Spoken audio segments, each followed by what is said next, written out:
Hello, I'm Professor Brian Boucher, and welcome back. In this video, I'm going to teach you a surefire way to avoid paying taxes. All you have to do is not make any money. Just have taxable losses, which will then provide NOL carryforwards, valuation allowances, and all this fun stuff. You'd probably rather pay taxes. Let's get started. So sometimes we have to create a valuation allowance for deferred tax assets. Remember, deferred tax assets represent future tax savings, a reduction in future cash outflows. And this is, in fact, the definition of an asset that we used much earlier in the course. But companies can only realize those tax savings, those reduction in future cash outflows, if they're profitable. The deferred tax asset would then reduce taxes paid if you were profitable, but it won't produce a refund if the company does not have to pay taxes. When does a company not have to pay taxes? Companies don't have to pay taxes when they have negative taxable income. So, to use a deferred tax asset, a company must have positive taxable income and positive income tax payable in the future, because then it can use the deferred tax asset to reduce that income tax payable and get the benefit of the tax savings. So companies can only report a deferred tax asset if it's more likely than not the firm will be profitable enough in the future to take advantage of the tax savings. So the tax savings will only benefit the company, only be a reduction in future cash outflows, if the company thinks it will be profitable enough in the future to be able to offset their profits with these deferred tax assets.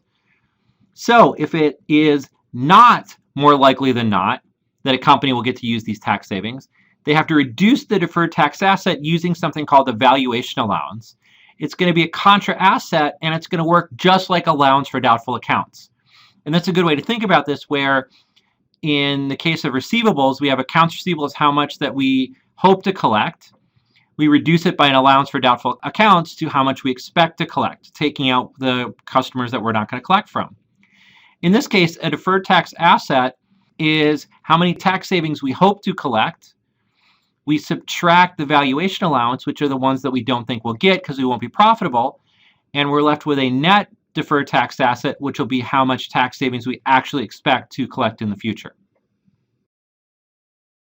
Not more likely than not?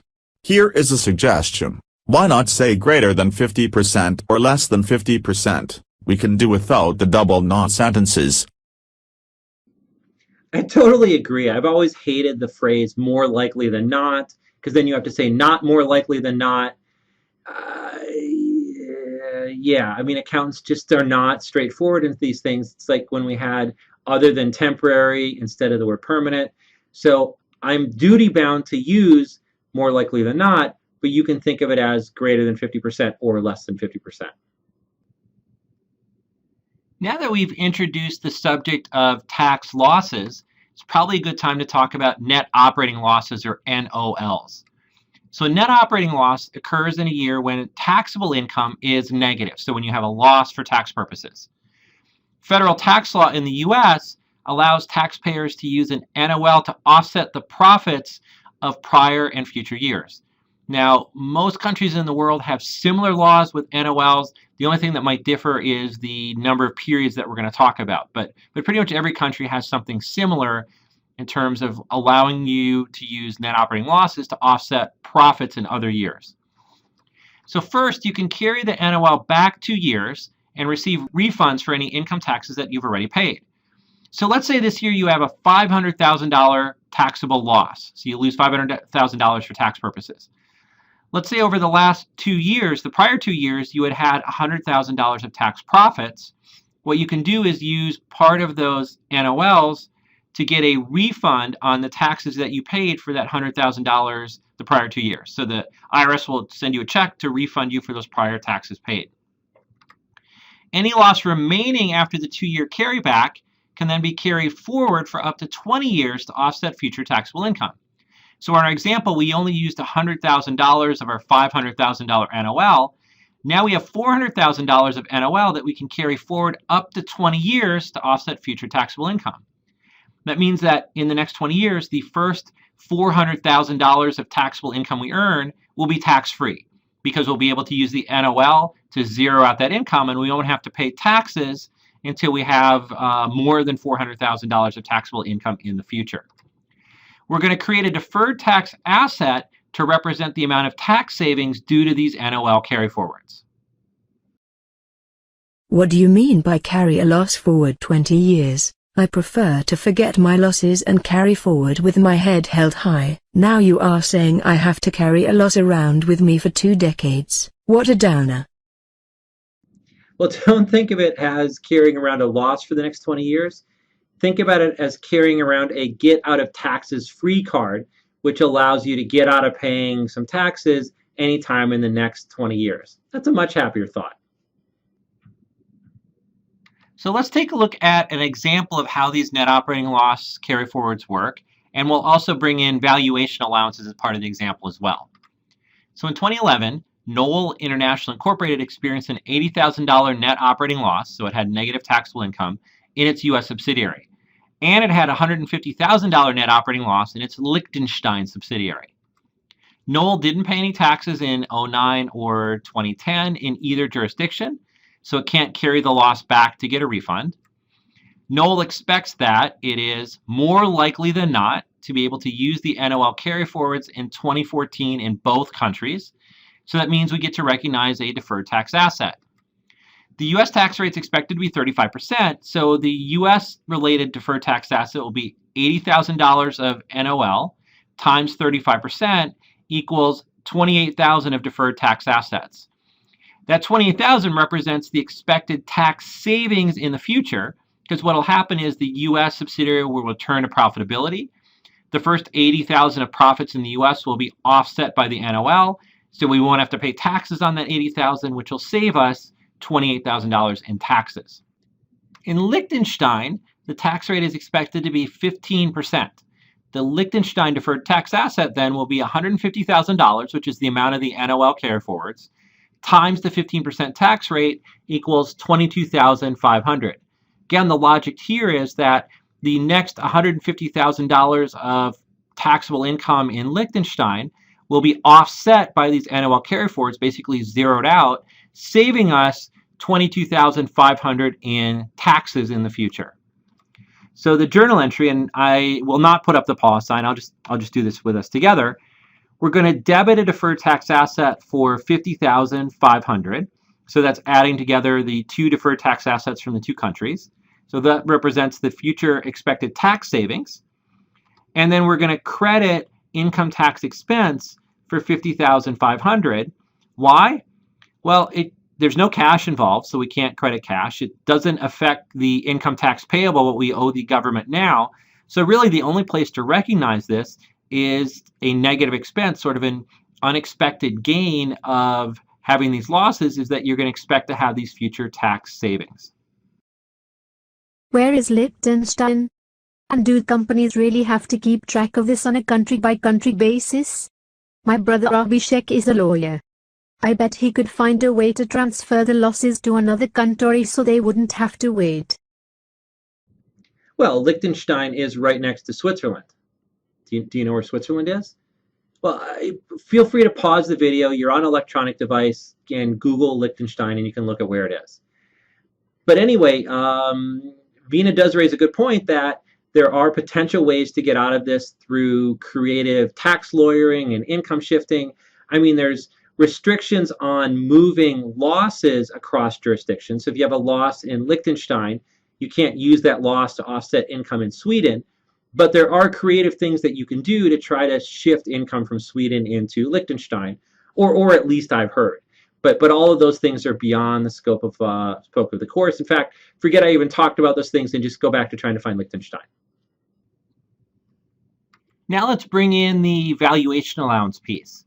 So in June of 2012, Knoll is preparing its quarterly reports and it has serious doubts about the future profitability of its Liechtenstein subsidiary. Knoll decides that it's not more likely than not less than 50%. Thank you. So Knoll decides that there's a less than 50% chance that it'll be able to use its NOL carryforwards in Liechtenstein before they expire. Recall that the deferred tax asset in Liechtenstein was $22,500.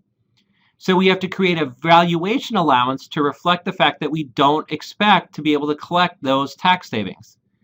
So what we're going to do is debit income tax expense $22,500 and credit valuation allowance for $22,500.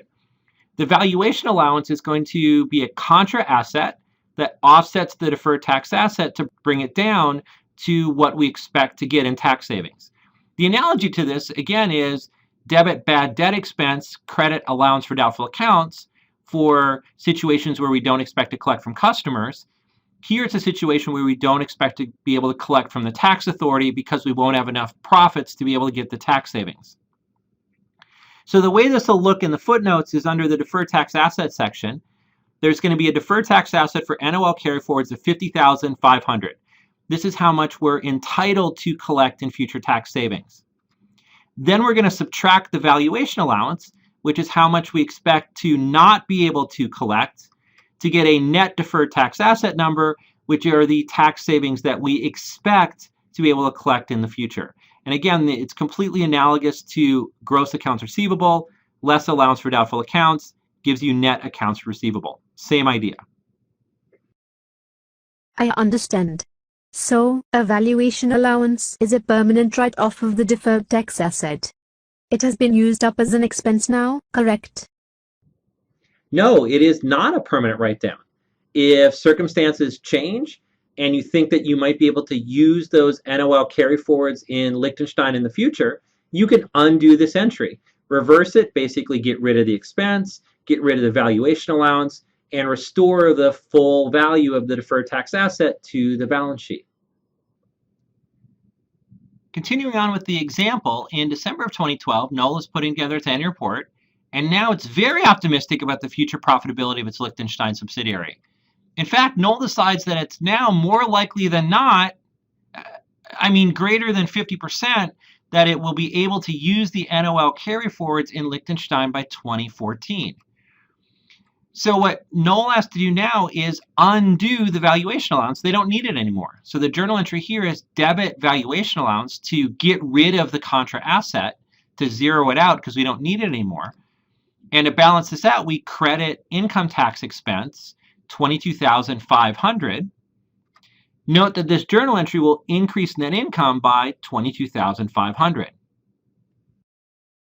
Let me get this straight. All the company has to do is say that it is now optimistic about the future, and it can create a negative expense. Or, I should say, again, you simply cannot trust those Liechtensteiners. Yes, I completely agree. Not about the not trusting Liechtensteiners. I completely trust Liechtensteiners.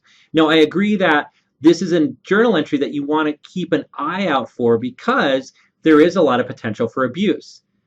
If a company was just short of an earnings target, all it would have to do is say that circumstances have changed in one of its subsidiaries where now they think they will be able to use these deferred tax assets. So they do this journal entry to reverse out the valuation allowance, create a negative expense, and voila, an extra $22,000 of net income. So if you ever do see one of these journal entries, you want to be a little skeptical and you want to see if you can find any other information to indicate that it's legitimate. Otherwise, it could just be last chance earnings management. And just continuing on with this, there actually is some academic research that finds managers use these reversals of valuation allowance as a way to manage earnings. So where can I find out all this cool information about valuation allowances? Well, in the footnote disclosures, of course, and that's what we're going to look at in the next video. See you then. See you next video.